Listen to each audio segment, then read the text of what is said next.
Hey, what's up? We're in the next part. The sun has officially completely set, but we found ourselves a light in the car. Amen. But my storage space is running out, so either way I'm gonna have to finish this real quick. Okay, I was explaining to you guys how far it is that we have fallen in South Africa. So my particular neighborhood is the one of the most historically violent white areas against black people, and the segregation between white people in Rediput and the blacks of Dobsonville caused a lot of violence between, like, yo guys, the war, Dobson, like,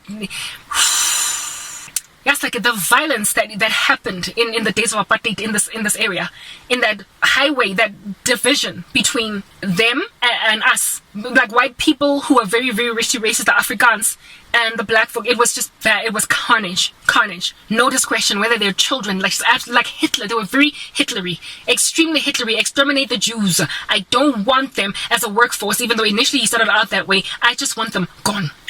There were more lenient sections of white supremacy in this country to black people than the Boeramach that existed in areas, historically group areas, like the one that I am in, Roodepoort. And my little segment is Wilge Hevel. So for us to have overcome that to a point where a person can just walk up and down like that partitioning road, you know, with between like Dobsonville and Roodepoort, for us to so easily just walk up and down, was indeed precisely something that we had to overcome in order to get that done.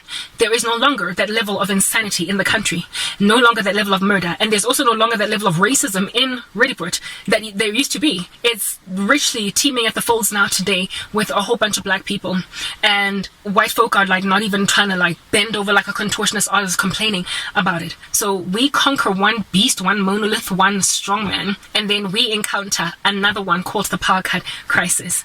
Like Roodepoort and Dobsonville, because they are in such close proximity to each other, their power plant was the same. It was the exact same one. Like what do you call this? The the white supremacist regime of the apartheid time, when they started to allow the erection of electrical infrastructure in Soweto, they fed off the existing electrical infrastructure within white regions. And so the Roodepoortian infrastructure is what feeds the beginning part of Soweto from that side, Dobsonville. But because we are sharing now with Soweto, Dobsonville, Soweto is a previously disadvantaged group areas for black people only place, and townships are still by far the most disregarded by the present government, like individual groups or neighborhoods in this country, than anybody else. So given that the power grid of Roodepoort serves the needs of Dobsy, it has been neglected purely because the previously white supremacist power plant ended up sharing its power with Soweto. So the power cut crisis in South Africa, in Gauteng, when it started, we were really badly hit. Like, we were getting power cuts in Roodepoort way before everybody else was getting them, because Soweto was already subjugated to the tyranny of them before load shedding became a thing. Load shedding or power cutting was quite rife in Soweto, and they used to cut the power in Soweto because of people not being able to afford it, and so they would just switch off one house. They got bored of switching off one or two houses because of power, and they started switching off entire neighborhoods because 10 neighbors didn't pay. Like, it just became so bad. Like, they got so lazy to do the admin and to be focused on granular details that they, by collateral damage that everybody else suffered because of 2 or 3 people that could not pay, they stopped being willing to cut off the power supply of just one house. Today, if you go to Sandton, to Fourways, if you are the only one not paying electricity, you're the only one that's going to be in the dark. So they have the technology to make sure that they only penalize the one who is not paying. But in Soweto, they will penalize all of Soweto. They will penalize all of Dobsonville, all of Diepkloof, all of Pimville, all of Mzimhlophe, just because of 500 people whose bills are behind, because they are too lazy to do the admin that it would take, or the technical work for electricians that it would take to switch off just 1 or 2 or 3 houses.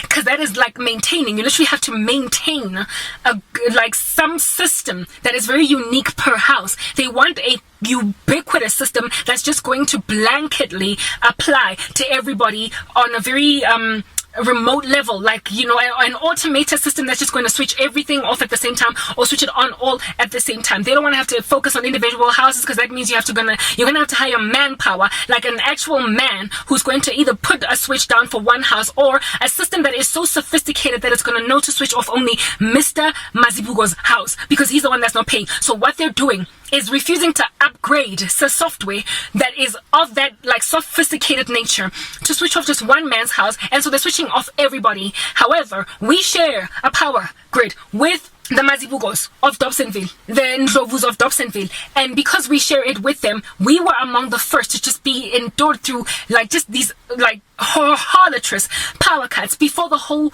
country went through them. I was getting power. My mom has lived in Roodepoort for a very long amount of time. Many times she's lived in like Alberton and what have you, but largely she's been in the west of Johannesburg. She's been in the south as well quite a bit. So when I was like still like sure like just like when I was at university first year, end of high school, we lived in like Florida. Florida is part of Roodepoort, do you understand? And like I had struggles with power cuts before the whole country was in that situation. I had this computer, this like old hard knock, one of those funny heavy devices that looked like it could belong to like 1922.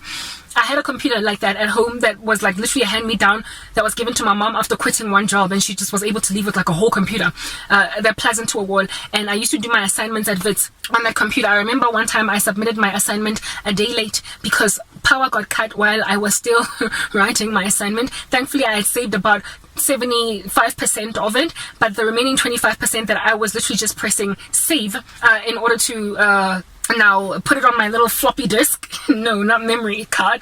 I'm old, I'm 38. Put it on my little floppy disk and take it to school and print it through the printers there at Wits University. I remember just as I was about to click save, the power going off, and I was so mad because it was the wee hours of the morning. I was only going to get 1 or 2 hours of sleep before going to school to submit my essay, and I had to like literally finish off my essay from scratch, put that content in again, the referrals, to a point where I submitted it a day late and got -5% for it because they cut the power. And at the time I was living in Florida. I was living in Florida. Before all of South Africa went through all this nonsense, I experienced it. When then we moved around Roodepoort, and now we found ourselves in Wilgehevel, and the whole country was going through load shedding.